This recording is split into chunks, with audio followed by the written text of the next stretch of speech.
Hey, you, guess what? I have merch. Go to CarnivorousChef.com to check it out. The Meaty Friend t-shirt and trucker cap are available right now. If you purchase one, tag me on Instagram. I'd love to repost it. Hey there, my meaty friends. This is Reed, aka Carnivore Chef. I reached into the vault of videos that I've recorded and never did anything with, and out came Baconnaise.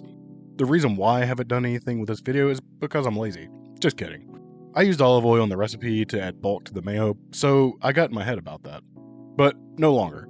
This recipe is about the mayo and how to make it with bacon grease, regardless if you use other oils or not. So how about you step right up with a baking sheet.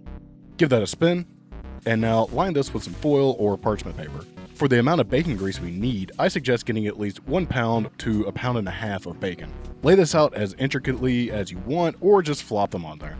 Place this into an oven at 400 degrees Fahrenheit or 204 degrees Celsius for 15 to 20 minutes or until your desired doneness. Oh, you startled me. I was just getting this out of the oven and getting ready to drain the goods. While the bacon is awesome to have, what we're after here is this liquid gold. You'll want about 1 cup of it, but I ended up with 3/4 of a cup, but placed it into a taller measuring receptacle.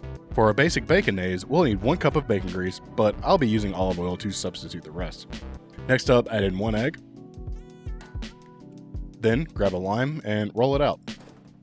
Squeeze in half the lime, and then add in 1 teaspoon of salt.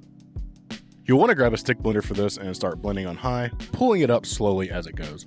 You see, bacon grease is a saturated fat, which is solid at room temperature. So with that being known, this will turn hard when placed in the fridge. It will stay kind of a mayo-y consistency left at room temperature, but I'm not one to keep my mayonnaise at room temperature.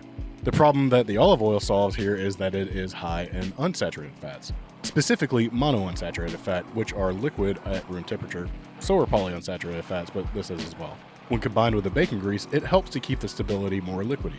The ideal ratio would be 1:1 of bacon grease to another fat such as olive oil or avocado oil. Olive oil is quite aggressive in flavor, so unless you just really like olive oil and want to make it that way, I suggest using avocado oil, or just use bacon grease. I don't control your life. But looky here, this creamy delight is done. Get this out of your container and place it into a bowl and let it rest for about a half hour. Tasty. I'm turning this into a chipotle lime sauce because that sounds super good right now. For that, add in the juice of 1 whole lime, a half teaspoon of chipotle powder, a half teaspoon of garlic powder, and about 1 teaspoon of salt. Give this a frantic whisking and let chill out for about 10 minutes. Well, I have some cornbread, a burger patty, and a whole lot of bacon here. So let's just do the obvious. It's pretty simple and wild. Chipotle lime cornbread bacon burger? I think so. I'm going to take this first bite for my Patreon community. It just works.